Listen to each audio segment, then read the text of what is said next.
오늘 본문에서 보듯이 소돔은 죄악이 가득한 곳이었습니다.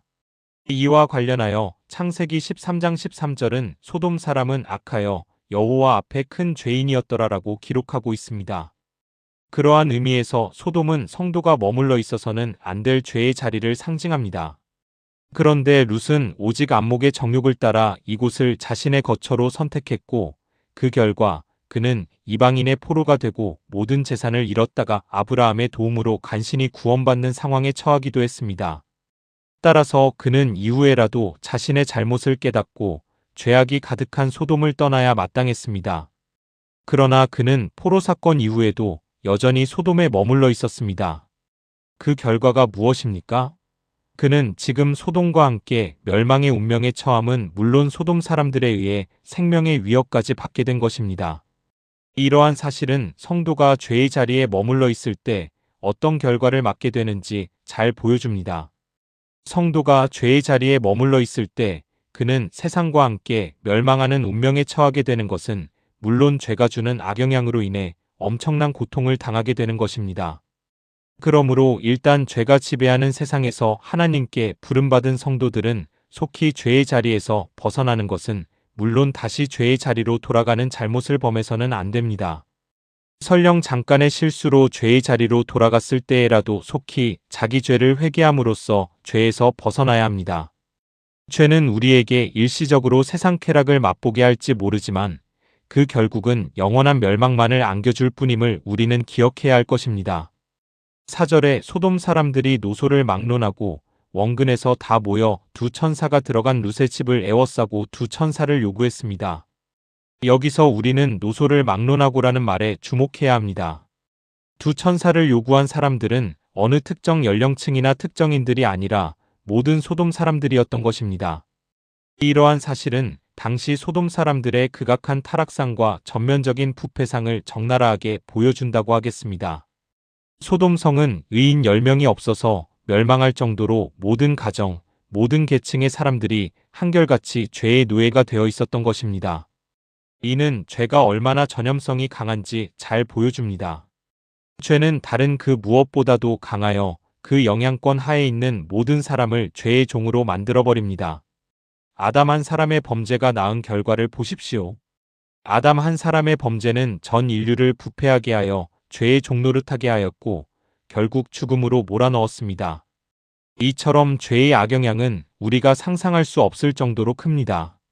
그러므로 성도들은 항상 죄를 경계하고 자기 자신뿐 아니라 신앙 공동체에 발생하는 죄까지도 그것이 아무리 사소한 것이라도 심각하게 여기고 단호하게 척결해야 할 것입니다.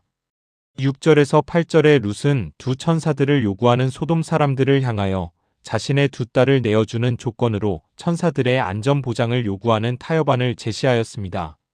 룻은 두 천사의 안전을 자신의 두 딸의 희생을 통해 얻고자 한 것입니다. 이러한 룻의 태도는 생면부지의 나그네들의 안전을 위해 자신의 딸들까지 희생시키려 했다는 점에서 참으로 높이 평가할 수 있을 것도 같습니다. 그러나 이는 죄를 죄로 막고자 한 지극히 세속적인 생각의 발로이자 하나님 앞에서 용납될 수 없는 죄로서 결코 좋은 결과를 낳을 수 없는 것이었습니다. 9절을 보십시오. 소돔 사람들은 롯의 그러한 타협안에 오히려 더 크게 분노하며 롯마저 해치려 하지 않았습니까? 죄는 결코 타협으로 해결할 수 없습니다. 죄와의 타협은 하나님께 또 다른 죄를 짓게 되는 것이며 결코 선한 결과를 얻을 수 없습니다. 죄는 우리가 양보하면 할수록 더욱더 우리 깊숙이 침투하여 결국 우리를 멸망으로 인도하고 맙니다. 그러므로 우리는 죄를 물리치되 어떤 경우에도 죄와 타협하려 해서는 안 될 것입니다. 12절에 룻의 집을 방문한 두 천사는 소돔을 멸하기에 앞서 룻에게 그의 사위나 자녀나 성중에 그에게 속한 자들을 다 성 밖으로 이끌어 내라고 지시했습니다. 이것은 하나님께서 아브라함의 기도에 얼마나 풍성한 은혜로 응답하셨는지 잘 보여줍니다. 사실 아브라함의 기도는 의인의 구원을 위한 간구였습니다. 따라서 하나님께서 아브라함의 기도대로만 응답하셨다면 오직 룻만 구원을 얻었을 것입니다. 그러나 하나님은 룻뿐만 아니라 그에게 속한 모든 사람을 구하고자 하셨습니다. 여기서 보듯이 하나님은 자기 백성의 간구에 실로 풍성한 은혜로 응답해 주십니다. 그럼에도 불구하고 14절을 보면 룻이 그의 딸들과 정혼한 사위들에게 심판 경고를 전하자 그들은 룻의 말을 농담으로 여겼습니다. 이러한 그들의 태도는 노아로부터 하나님의 심판 경고를 듣고도 그것을 비웃고 조롱했던 노아 당시의 사람들과 같은 것이었습니다. 결국 하나님의 심판 경고를 농담으로 여긴 룻의 두 사위는 노아의 경고를 비웃고 조롱하다가 홍수 심판으로 멸망한 노아 당시의 사람들과 같이 하나님의 유황불 심판에 매몰되어 멸망하고 맙니다. 17절에 천사들은 룻과 그의 가족을 소돔 성 밖으로 이끌어낸 후 그들에게 돌아보거나 들에 머무르지 말고 산으로 도망하여 멸망함을 면하라고 말씀합니다. 그런데 25절을 보면 롯의 아내는 뒤를 돌아봄으로써 소금 기둥이 되고 말았습니다. 이러한 사실은 하나님의 말씀에 대한 불순종은 곧 멸망으로 귀결된다는 사실을 교훈해 줍니다. 하나님은 인간의 생사와 복을 주관하시는 절대자이시기에 그 말씀에 대한 순종 여부는 영생과 영벌의 절대 기준이 됩니다. 그러므로 우리가 구원받기를 원한다면 하나님의 말씀에 절대 순종해야 할 것입니다. 성경은 비록 하나님의 은혜를 맛보고 복음의 진리를 깨달은 자라 할지라도 구원에서 제외될 수 있음을 가르치고 있습니다. 물론 이것은 하나님께서 택한 자라도 구원에서 탈락할 수 있음을 의미하지 않습니다.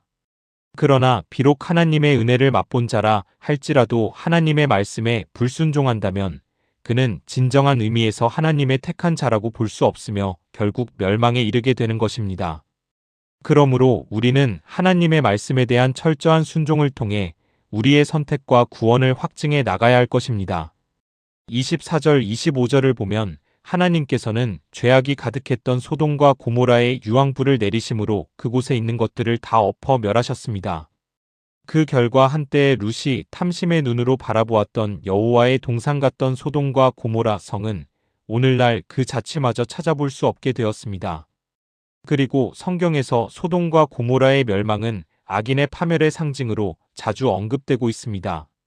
그러한 점에서 볼 때 우리는 장차 소돔으로 상징되는 죄악된 이 세상에 임할 하나님의 심판이 얼마나 엄정하고 철저하게 시행될 것인지 잘 알 수 있습니다. 하나님은 당신의 정하신 때가 이르면 소돔을 멸하실 때 룻을 먼저 구원하신 것과 같이 먼저 당신의 택한 백성을 모두 구원하시고 후에 이 세상을 진노의 불로 심판하실 것입니다. 그리고 이 세상을 심판하시되 이 세상과 그 속에 속한 모든 것과 악한 자들을 흔적도 없이 완전하고도 철저하게 멸하실 것입니다. 우리는 이러한 세상에 대한 하나님의 최후 심판을 생각할 때에 다시 한번 경건한 두려움을 갖게 되는 동시에 장망성과 같은 세상에 집착해서는 안 된다는 것을 절실히 깨달아야 할 것입니다. 기도하겠습니다. 거룩하시고 공의로우신 하나님 아버지, 오늘 창세기 19장의 말씀을 통해 죄를 미워하시지만 죄인을 끝까지 사랑하시고 구원의 길을 열어주시는 하나님의 은혜를 배우게 하시니 감사합니다. 소돔과 고모라의 심판을 보며 죄를 가볍게 여기지 않게 하시고 세상의 유혹과 타협하지 않으며 말씀을 따라 거룩하게 살아가게 하옵소서. 우리의 눈과 마음이 세상을 향하지 않고 언제나 하나님을 향하게 하시며 죄의 자리에 머물지 않고 날마다 주님께로 가까이 나아가게 하옵소서. 룻의 가족을 구원하시기 위해 은혜를 베푸셨던 하나님, 우리와 우리의 가정도 주님의 손으로 붙들어 주시고 어떤 어려움 속에서도 하나님의 인도하심을 신뢰하며 순종하게 하옵소서. 또한 룻의 아내처럼 지나간 세상에 마음을 두지 않게 하시고 뒤를 돌아보지 않고 하나님께서 예비하신 소망을 향해 믿음으로 나아가게 하옵소서. 우리의 가정과 교회가 세상의 빛과 소금이 되게 하시고 거룩함을 잃지 않는 공동체가 되게 하옵소서. 아직도 주님을 알지 못하는 영혼들에게 복음을 전하며 하나님의 사랑과 진리를 담대히 전하는 삶을 살아가게 하옵소서. 오늘 들은 말씀을 삶 속에서 실천하게 하시고 끝까지 믿음을 지키며 주님 오시는 날까지 승리하는 성도들이 되게 하옵소서. 우리의 구원자 되시는 예수 그리스도의 이름으로 기도드립니다. 아멘.